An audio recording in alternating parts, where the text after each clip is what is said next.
We'll give it a minute. It's just going live now. I'll let you know once we're live on.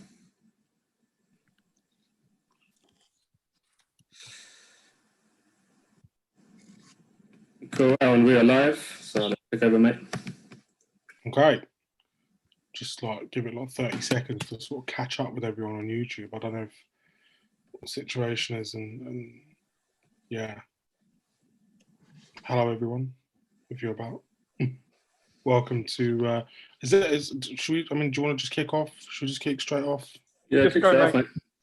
Yeah, welcome, guys. Welcome to 9 Years Live, the Sunday night edition. The Sunday night after a phenomenal win up at, I think it's called the Wham Stadium. I used to call it the Crown, but it is the Wham Stadium, Accrington. 5-1 for a fabulous 5-1 win for Wimbledon, and two of the key protagonists in that win join us now, Ayoub, Assal and Ollie Palmer. Joining me as well, my esteemed panel, George Jones, the man himself, I want to call him sort of the utility man, because he's all over the gaff. He's like the John O'Shea of the Wimbledon world. He will do a turn anywhere you want. And we've got, I want to call him Bob Boyce because it works well, sort of, in terms of, in terms of just like a little flow to it. But his name is Robert Boyce. How are you, Rob? You good? George, good? Well, you can call me Bob Boyce if you want, mate. But yeah, I'm all good. Yesterday's win changes your mood completely. And most importantly, the barbers are open tomorrow. That's it. George, what are you doing with your barnet tomorrow? Anything interesting? Probably not tomorrow, but it won't be too long after that. I can assure you. What's the plan? What route are you going down? Probably just cutting a bit off, because believe it or not, when you have hair like this, there's not a lot you can do with it. Fair enough.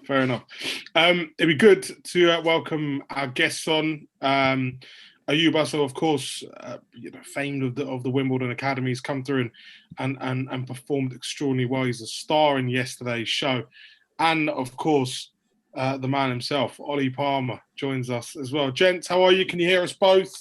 Yeah, hi. You okay? Yeah, good, thanks. Ollie, welcome aboard. How are you, pal? Yeah, good, mate. You? Yeah, not bad. Congratulations. I mean, just look, what was the mood like yesterday? Coach back. It was a long old journey back, but sort of the coach back and sort of the mood in general after that win. It was needed, wasn't it? It was needed. I think it was just rewards, really. I think if you look at the games before, we've been playing well for the majority of the periods of the game. So I just think we just kind of needed, the gaffer recently has been speaking about having that cutting edge.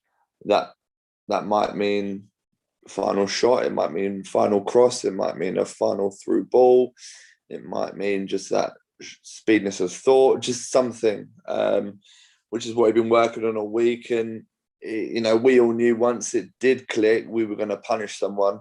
They had it up on the board about 4 or 5 goals for one of the Easter bank holiday weekends. It didn't happen, but they carried on with that, and they knew it would happen, and it happened. Happened yesterday.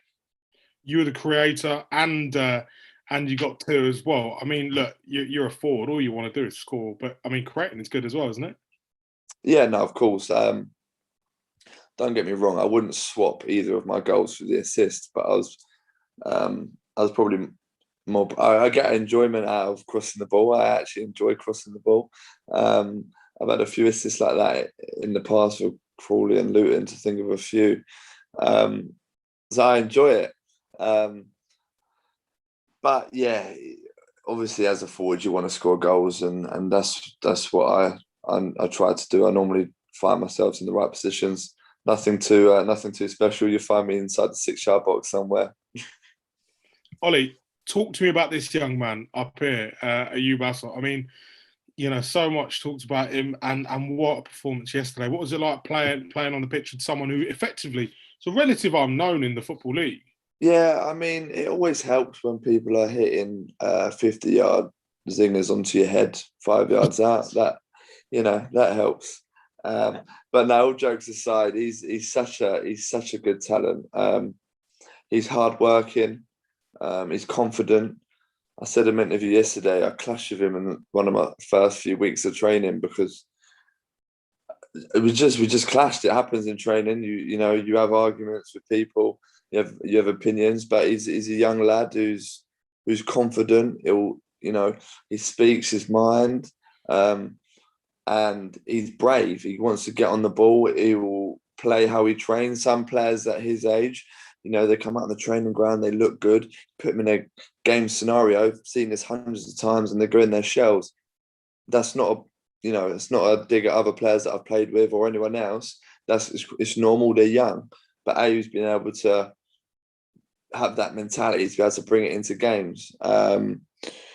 He's lucky that he's in the change room that he is. That this is one of the best change rooms I've ever been in. The lads are unbelievable. I love everyone, and I mean that. It's a really good changing room. So he's got good people around him.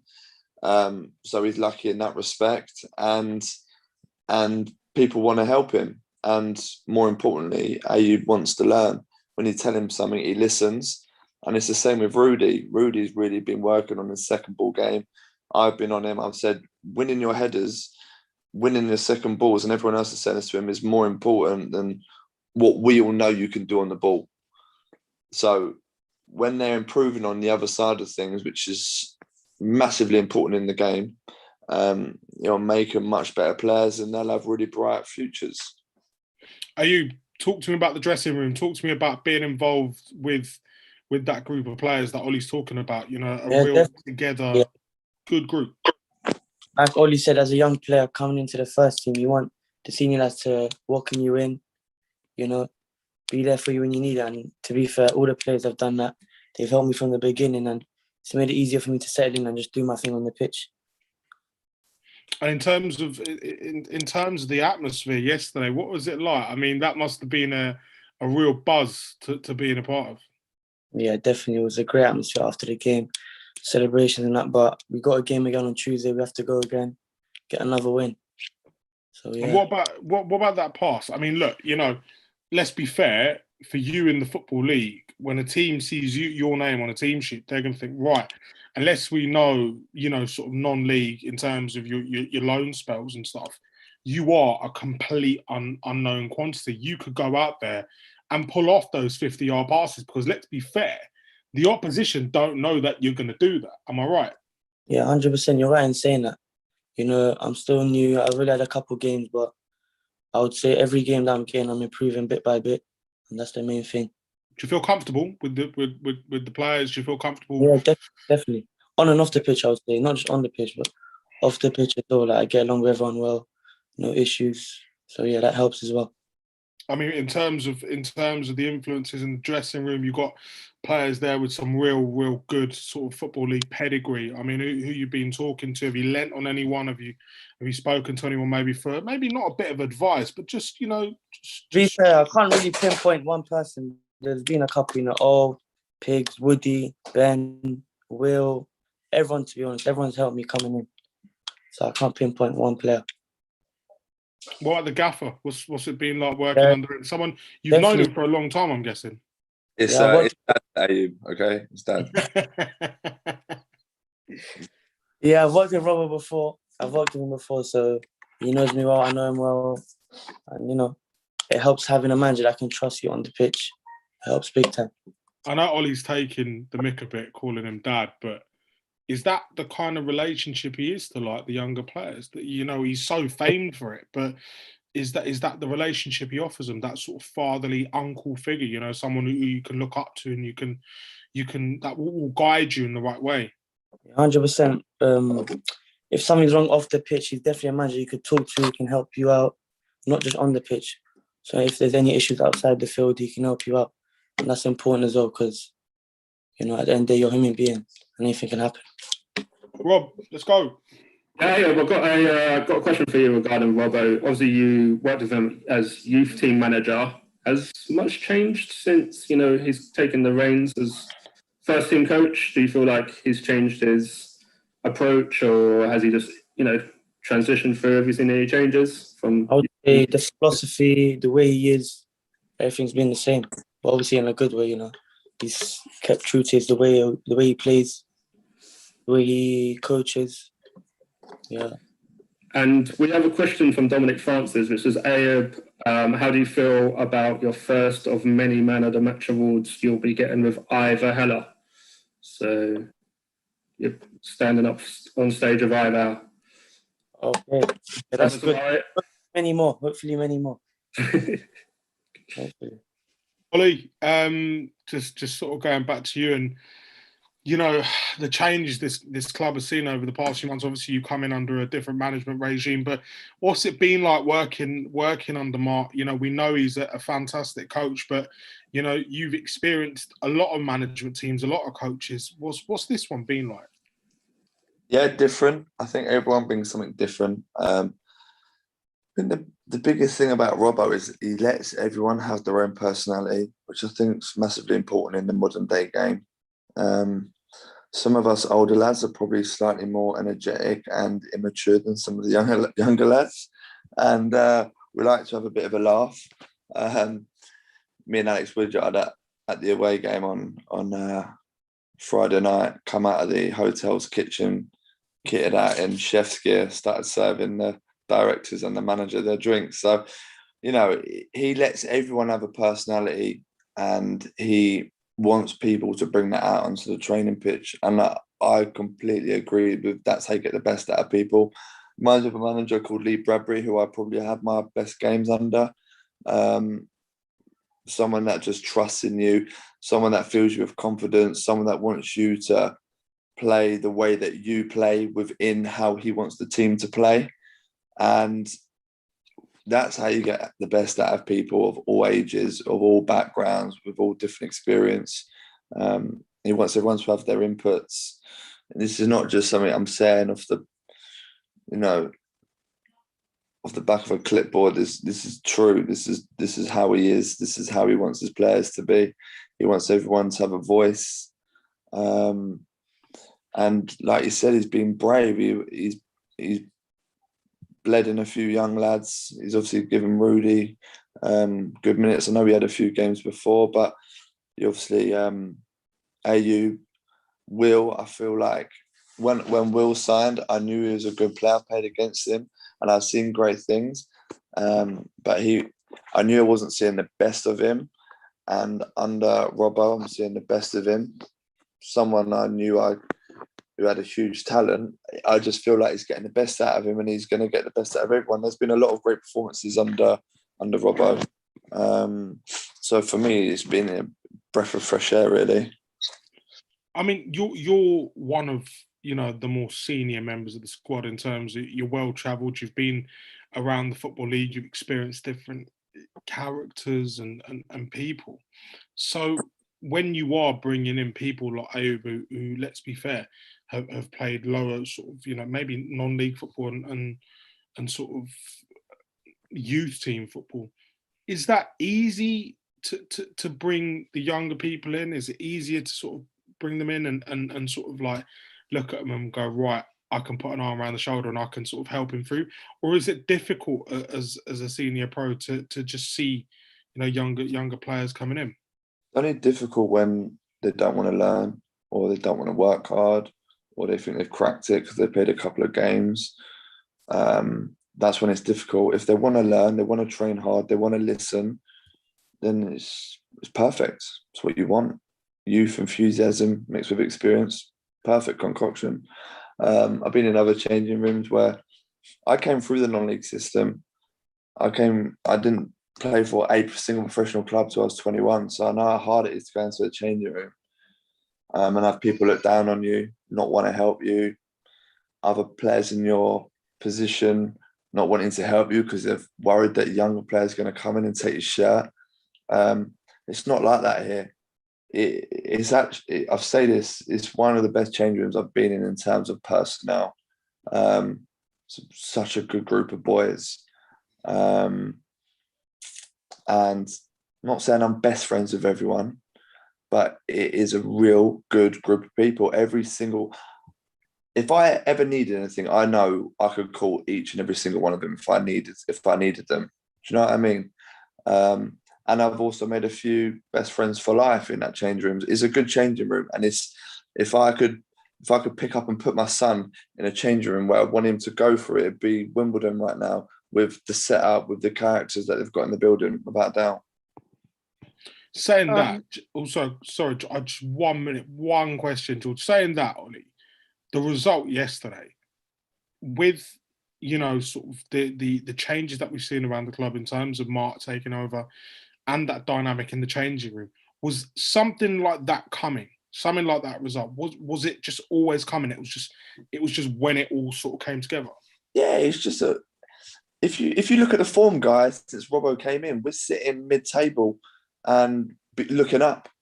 And unfortunately, he's come in and we were rock bottom, won one game in 20 or something ridiculous, and he had to pick everyone up down in the dumps, and he had to bring this whole new regime and method thought process in, and it's not just a click of a finger. And day by day, game by game, you could see what we were trying to do. And I know fans get frustrated because maybe we drew or maybe we lost and we should have won.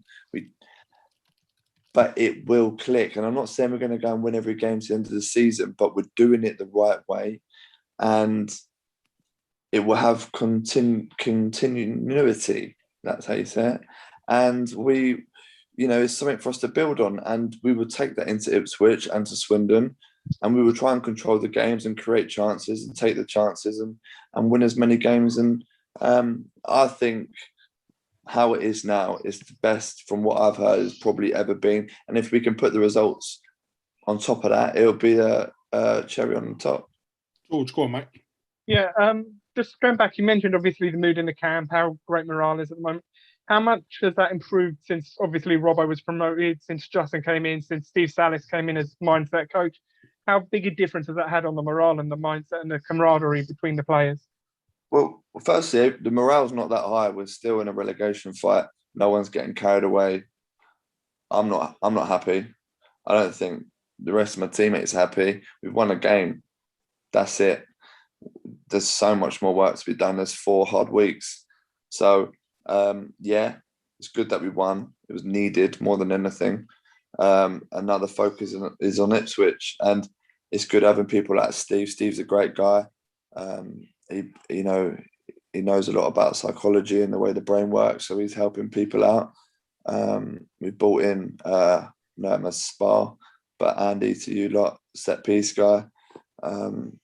He's bringing in Robbo's bringing in different people to help out in different ways, in different areas where we can improve. And I thought we looked, really dangerous in our set pieces against Atkinson. So things are really starting to come together. And obviously, you've got Justin, who's got great experience with England, and it's just all these little things. It's a good place to be, and hopefully, well, not hopefully, but definitely we can build on what we've already started in the last kind of 6-7 weeks under Robbo, and finish the season strong. Jane Lonsdale asks, question for both players. The stats between the Plymouth game and Accrington game were very similar. We lost 1-0 versus Plymouth and 1-5 versus Accrington. What was the difference for the player? I'll answer that. Who played in both? Go on, Ayoub. I would just say tiny margins, being ruthless in both boxes, to be honest, because the stats may have been similar, but just that tiny margin, whether it's attacking, just getting that little tap in, that vital cross, put it in the cross in the right time. I would say just tiny margins in a game can make a big difference. I need some help from both of you, Ollie and Ayoub. I don't know if you watch WWE. Ayoub, WWE? No?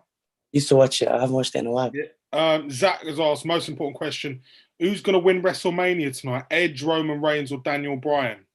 I don't know any of them anymore. Oh, Edge? You must know Edge, surely. He was back in the day, wasn't he? Yeah. Must be 90 odd, no? Ayoub, come on, man. Who's winning WrestleMania tonight? Who's the names again? Edge, Roman Reigns or Daniel Bryan? I'll go for Edge. We'll go for Edge. There you go. Zach Thompson, there's your answer, mate. Edge. Heard it here first. Edge to win it. Edge to win it. I mean, literally, I haven't watched WWE since Stone Cold Steve Austin, The Rock, Undertaker. I mean, Ollie, you and I are sort of similar. I think you're about, you were 6 months sort of younger than me or something like that. But, wrestling back in the day was the one. Yeah, WWE was the one. It was called WWF. WWF. Well, no, there's one before that. What was one with Goldberg in? That was WCW. That was Channel 5. Now that was Channel. That was a bit dead. No, that was unreal. Goldberg's the OG, and then WWF, WWE, Stone Cold Steve Austin, Undertaker, The Kane, Triple H. They're the boys, aren't they? Ayoub, man, you know what? This is before you was born. WCW Friday nights, yeah. I hope you're not talking about. Friday night WCW, WWF when the Pandas didn't take over and make them change it to WWE. I mean, it was good stuff. Anyway, away from the wrestling, looking at Ipswich as well. Looking ahead to it, Ayoub, what's it like? I mean, you was in school, a couple of years ago, a year ago, whatever it was. You're going to Portman Road. That's where they won the UEFA Cup in 1984. It's a big club, big ground. This must be like something completely different for you. Something like, wow, crazy. Yeah, definitely. They have a good history. Is at Plough Lane, though, no? Is it at Plough Lane? I thought it was... Yeah, tomorrow, Tuesday's at Plough Lane. Let's back that up and let's just go and say you're playing at Plough Lane, phenomenal stadium. It's where they're going to win the UEFA Cup in 2034. So, it's going to be big, pal. Yeah, definitely. Ipswich, good club. They're doing decent in the table, but I would definitely just say not showing them too much respect. Any team in this league can get beaten, and we've shown that, so we just need to keep showing that. Is it easy, Ollie, to build or something like this, or is it a case of it puts pressure on you going forward? Without disrespecting Ipswich, I don't want us to come across in the wrong way, but it's just a name and a badge right now. They're a League One club. They ain't doing anything special. And if that was a plain blue kit against our plain blue kit, it's a 50-50 game right now. And there's nothing more to it. So we've got to go out there full of confidence, playing how we've been playing. And I genuinely don't see any reason why we won't get another win. Cook, he loves a 0-0, doesn't he, Paul Cook? I mean, his sides are gritty and resilient, and it's going to be another battle, isn't it? Yeah, he's an unbelievable manager. He's done unbelievable things. No two ways about it. He knows how to get promotions, and he'll get the best out of his squad. But there's nothing to fear for us. And we got to take our game and our game plan and whatever team Robbo decides to put out. We got to make sure we're at home and we start the game on the front foot. Talking of on the front foot, Ollie, how do you find playing up front alongside Pigs under Robbo's new style of play? The high press, getting in the face of the defenders. Because I think most people see you as a 6'5" target man, and you're probably having to. Our move. I got the top speed in the game on Saturday, didn't I? Ayoub? You see that 8.9? Yeah, I saw that. Yeah.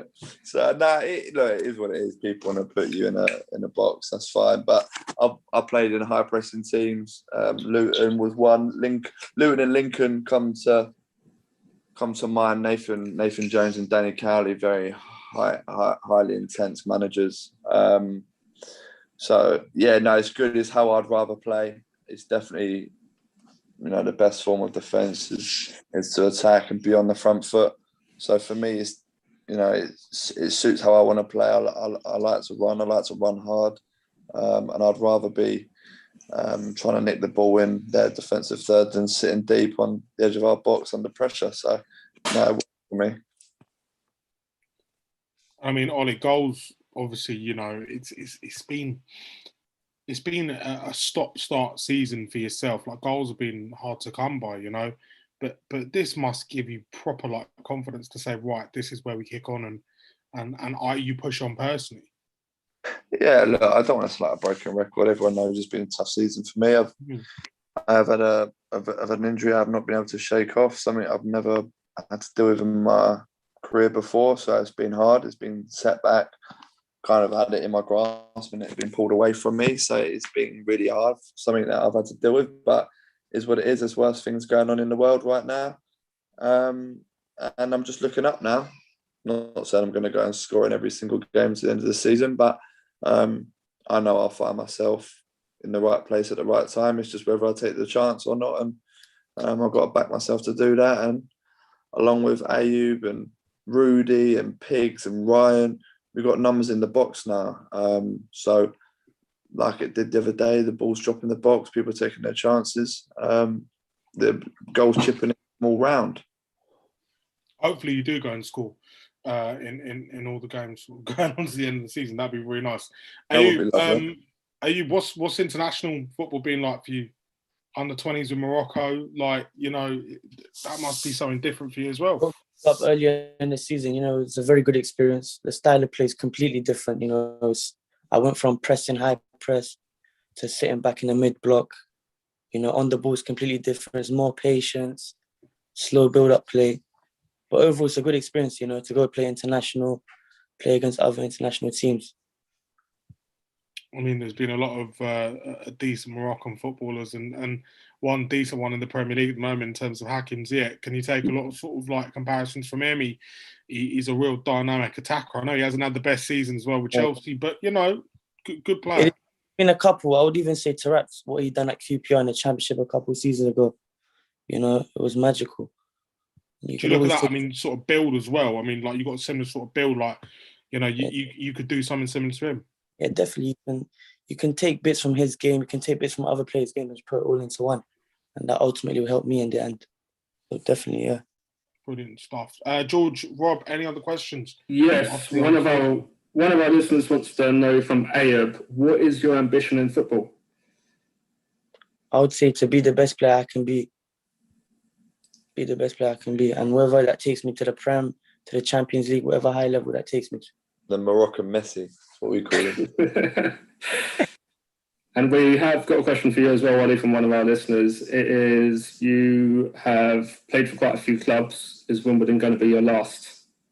I hope so.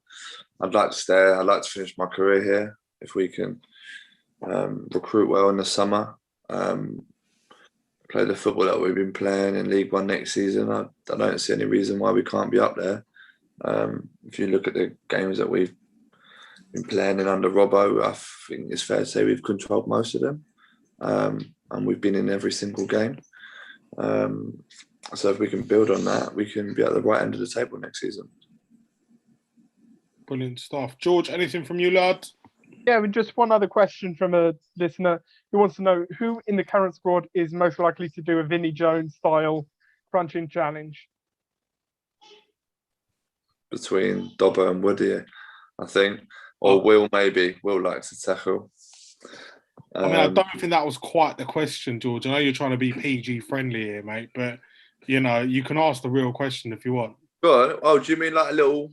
Yeah, a little, you know. Probably most lads is a little bit weird, to be honest.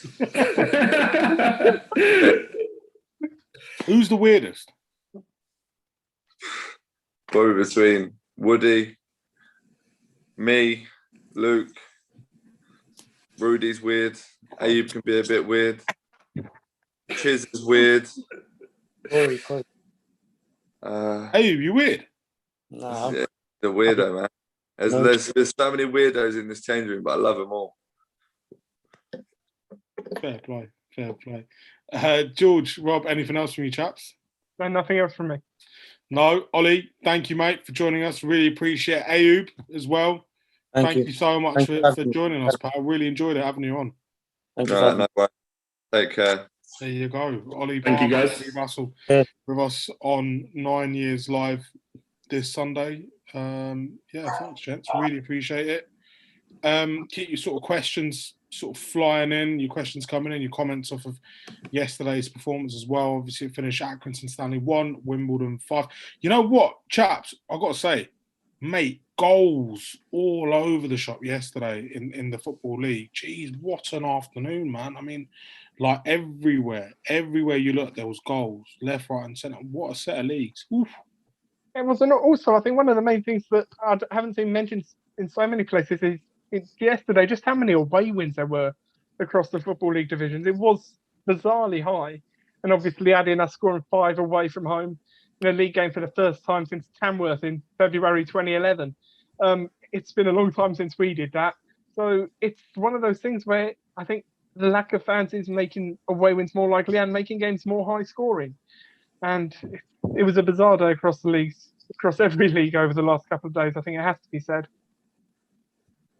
I mean, let's be fair. No one expected that result yesterday. I know I was at Bournemouth watching them, and that was a great game, by the way. The Bournemouth game, unreal, real good watch. But I had one eye watching that game, one eye on my Mac, with the Wimbledon game, and then one sort of ear listening out for Ian Dennis, our football correspondent, to go.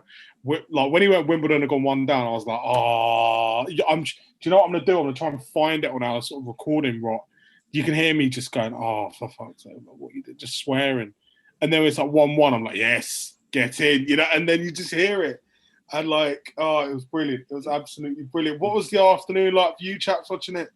When we went 1-0 down, I thought it was going to be a long afternoon, after not picking up any points over Easter. And then I think the most key to that game was we got back into it quite quick. It was, Ollie Palmer got us back into it from a corner, quite quick, back onto level playing field. And then from there, we really seemed to dominate the game after that. And, once the third and fourth goal went in, we just dominated it for the last half an hour. And I think that's I think the manner of our first goal really sort of rocked them. I think the fact our first goal was preventable from their point of view, it probably does go down as a goalkeeping error just because of the way he flapped it. So I think that probably rocked them a bit. They weren't sure what was going on, and then we piled on the pressure. Got the second and third relatively quickly after that, and then they never looked like they were getting back into the game. It really was an excellent performance. Because like Rob said, I think going 1-0 down after 4 minutes, I think we all feared the worst at that point. We've all been to Accrington on those nights where we've lost 3-0 or 4-0. It looked like it was going to be another one of them. But, what was annoying for me is obviously, went 1-0 down. I watched these lot get beat the other week at Peterborough, 7-0 at Peterborough, and they were bad. They were not good. So I thought, well, geez, come on, they can't have improved that much. But to win by that margin, it was fantastic. Yeah, no, I think to be honest, that sort of 7-0 it does go to show a bit because you look at where they were at the start of the season. They've fallen away a lot. You think realistically they're not going to make the playoffs anymore. I think they're already sort of half on the beach. That's showed by the sort of when Peterborough getting 7 past them, and by the fact that even though it was a great performance by us, they didn't put up much of a fight. They let us play our game when other teams perhaps haven't done so. And I do think that's maybe a bit of sort of season's over syndrome from them. Yeah, looking ahead to the game Tuesday, Ipswich Town at home, not away. Sorry for that mistake earlier. That was my mistake. I don't know why I thought it was away. The scary thing is I have a little phobia of Portman Road as well. I really don't like it. It's really creepy. But if it's Power Lane, it's all right. But we've still got to play there this season. We've still got to play them away. Yeah, no, that's why I thought it, because you've got Ipswich, someone else Ipswich, isn't it? It's something like that. There's another game in the middle of it. Yeah. That's why I thought it was Ipswich away. Oh well. See, look, I could afford to get confused, but Cookie's got them playing interesting. He shored them up completely. I personally think that if they don't go up this year, I think they'll batter the division next year, especially considering they're going to have a lot of money sort of invested, pumped into them in the summer. I really, really think they will destroy the division next year, especially with him at the helm and with the money. The war chest he will get. I think we're playing them at a good time, though, Tuesday. On the back of a 5-1 win, confidence will be high, morale will be high. And when you look at Ipswich, they've only won 1 in the last 6. We've drawn 0-0 against Rochdale a couple of games ago and drew to those who shall not be named. I think it's a good time to play them. And it's just amazing what a difference a win does. Like I said, I'm actually looking forward to Tuesday, Well, they've drawn their last 2 0-0. They've drawn quite a few 0-0s, actually. They love a 0-0. I mean, yesterday, I don't even think they had a shot on target. So, there's an opportunity there, I feel, for Wimbledon to, again, get a couple of goals. Just, and a home win will be lovely, wouldn't it? A home win will be really, really good. Especially considering we haven't had the best form at home this season. So to start picking up points at home really is, would be nice towards the back end of the season, especially just if we can manage back-to-back wins, I can't remember off the top of my head we've had, followed 3 points up with another 3 points. So honestly, couldn't tell you. I'm sure George might know off this more than me. I mean, I think the home form is really important because we've got Rochdale and Swindon to come at Plough Lane, and I think we'd all agree those two are, if any games are must-win for us, those are the two. Where if we win both of those, we're in a really, really good position. So if we can get a bit of home form, build a bit of momentum, get a bit of positivity at Plough Lane, Ipswich is a good opportunity to do that. They've had 2 shots on. They haven't had a shot on target in either of their last 2 games, I believe.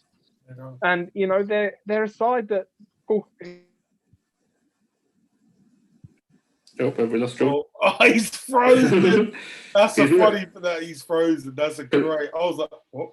Especially considering he's moved to his new flat today.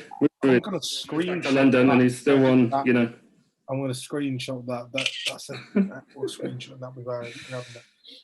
It's interesting. Jason Barrett message saying, "George, you smiling a lot. I'm very bouncy. Have you got a dodgy keypad?" No, mate, he's just got dodgy Wi-Fi. That's it. He's got dodgy Wi-Fi there. It's definitely not bouncing anymore, is he? Nah, he's not. He's not. Rob, anything else on Ipswich, mate? Looking ahead. I mean, just any other reflections on yesterday? For me, that's looking forward to the game now. I just hope we can follow up the performance with the same level of performance. Our finishing was clinical. Start the same lineup. I know Ben Hennigan's suspended due to a late red card, so maybe Paul Callenbayer comes in. But for me, I think we should, look to follow it up, hopefully with another point or 3 points. But the most important thing about our season will be what happens at Swindon and Rochdale for me. Absolutely. Is George back yet, or is he? No signs of George. I'm sure he will join us as soon as he's available. He's disappeared. Any other comments on the chat? No, nothing. It's just nice. It's just nice to sit and look back at a win rather than, sort of sound a bit more negative. Just look back at a 5-1 win is just unreal. My blue Wimbledon lights on today, as you can see. So lucky. Mentions what a win. Let's hope we follow it up for a good performance against Ipswich Town. He wants to know news about London Broncos and hope it all well. And just basically glad we found the net. I feel like the London Broncos question might be one better if George does return. He's more about it than me, but I mean it's been voted through, so I'm sure more information will be released in the near future. Absolutely. If there's any other business, any housekeeping, Rob? None from me, mate. None from me. It's just a positive one, guys. It's just a positive one. Dominic Francis. It's unfortunate when the crowd starts singing "We Want Six" because it usually sounds like someone else. Exactly, mate. If you go around singing that, Dominic, though, that's a bit worrying, mate. So I wouldn't do that. Guys, I hope you've had a great weekend because that is fantastic. Obviously, tomorrow things opening up again slightly as well, which would be good for everyone. But what a start to the weekend it was. Wimbledon winning by 5-1. Rob, I think we're sort of done, aren't we? I can't even hear you. Yeah, no, I agree with that. Technical issues left, right, and centre. Technical issues. Stuart, we miss you. That's what I'm going to say. But yeah, Rob, there you go. Thank you, pal. Appreciate your time this evening. Thank you to George, as per usual, for his help until his Wi-Fi decided to pack up. Really good having you on. Thanks to Ollie and to Ayoub as well for joining us. Tuesday, big game at Plough Lane. Let's hope for another big win as well and start climbing that table. Although I think today we saw a chart which says that Wimbledon can't officially get up through the playoffs this year. So promotion is off this season. It is off this season. But yeah, there you go. Thanks, Bob. Cool. Thanks, guys.